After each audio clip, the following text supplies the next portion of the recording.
Assalamualaikum warahmatullahi wabarakatuh. Alhamdulillahirabbil alamin. Allahumma shalli wa sallim ala sayyidina Muhammad.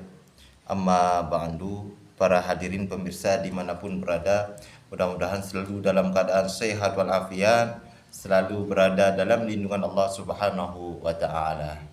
Nah, jadi ini melanjutkan kajian yang telah dikaji pada beberapa hari yang lalu, yakni terkait dengan perkara-perkara yang dapat membatalkan wudhu.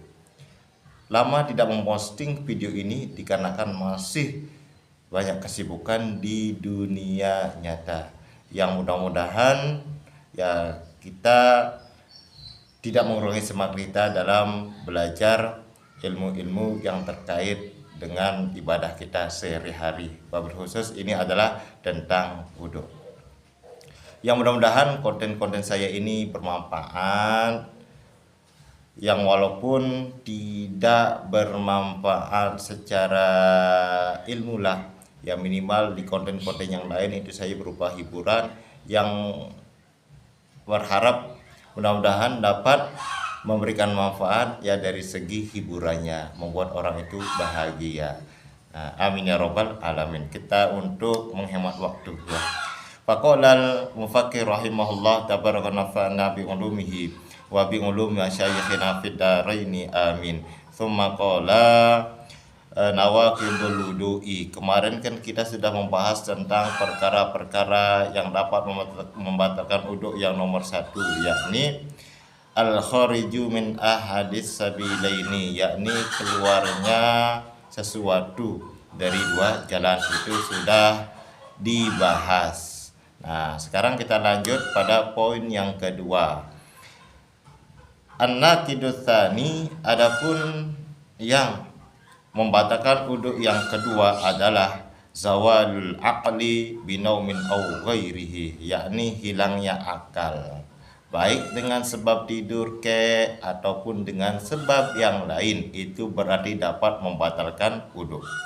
Illa binaumin qaidin mumakkinin maq'adatahu minal ardi, kecuali tidurnya orang yang duduk, yang mana duduknya itu tidak bergeser dari bumi atau tempat duduknya itu, ya tidak berpindah lah, tidak bergeser atau tetap duduknya itu. Nah, seperti itulah.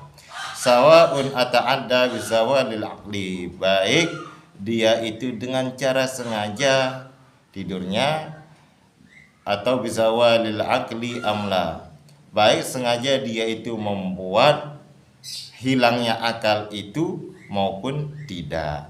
Itu. Jadi intinya sekali adalah hilangnya akal dengan sebab tidur atau yang lainnya. Itu artinya wa yakunu zawalul aqli binaumin. Nah, maka menjadilah hilangnya akal itu sebabnya itu adalah salah satunya dengan tidur, itu ya.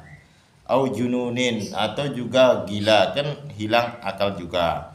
Kemudian au ikmain, atau dia itu ayan. Au sukrin, atau dia itu mabuk. Au nahwi dzalika, atau yang lain-lain. Jadi artinya ada juga perkara-perkara yang dapat menghilangkan akal. Nah, dari selain daripada yang disebutkan ini, seperti orang yang kesurupan atau yang lain-lain, pokoknya yang terpenting hilang akalnya. Nah, seperti itu.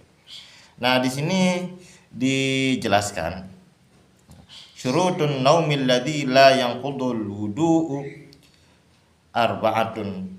Ini adalah syarat-syarat tidurnya yang mana tidur seseorang itu tidak dapat batal wudunya. Arba'atun, yang jumlahnya itu ada 4. Jadi tidur seseorang itu tidak sampai membatalkan wudu. Nah, tapi harus memenuhi syarat yang jumlahnya ada 4. Jadi kurang satu syarat saja berarti tidurnya itu berarti dapat membatalkan wudu. Maka yang pertama adalah anyakuna mumakkinan maq'adatahu minal ardi. Seperti yang dijelaskan yang pertama itu adalah hendaknya duduknya itu adalah tidak bergeser. Nah, tempat duduknya itu tidak bergeser dari bumi atau tempat duduknya, apa yang diduduki itu. Bi antakuna maq'adatuhu fathatud duburi multasikatan bil ardi bihaitsu la yumkinu khuruju rihin. Nah, dengan gambaran tempat yang diduduki itu atau alat yang dipakai duduk itu pat atau duburi atau tempat keluarnya angin itu multasikatan bil ardi, dia itu menempel di bumi. Nah, bihaitsu la yumkinu khuruju rihin, dengan sekiranya tidak memungkinkanlah bisa keluarnya angin. Itu adalah syarat yang pertama. Kemudian yang kedua adalah ayyakuna mu'tadilal khilqati. Yang kedua adalah hendaknya keadaan dia itu tegak. Ai laisa mufriton fil badanati wala fin nuhuli. Maksudnya itu adalah duduknya itu harus dalam keadaan tegak, wala fin nuhuli, tidak dalam keadaan membungkuk miring atau seperti itulah. Berarti kalau miring itu berarti sudah dapat membatalkan wudu seperti itu.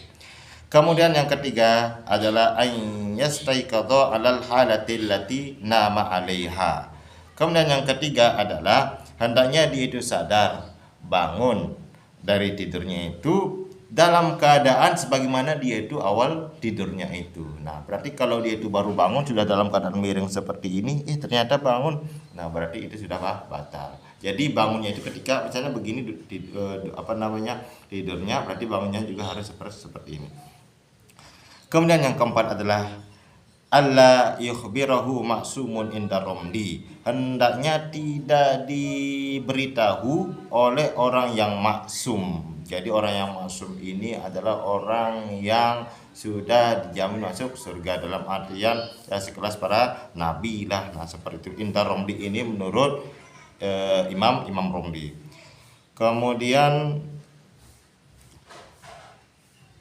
wa yakfi adlun idabni Hajar. Maka cukuplah kalau menurut Ibnu Hajar itu cukuplah orang yang memberitahu bahwa engkau sudah kentut tadi, misalnya seperti itulah. Orang yang memberitahu itu adalah syaratnya adil. Ini menurut Ibnu Hajar cukuplah orang itu adil, tidak pernah bohong. Nah, seperti itu. Itulah nomor 2. Ini sudah banyak waktunya. Allah Subhanahu wa taala alam bisawab.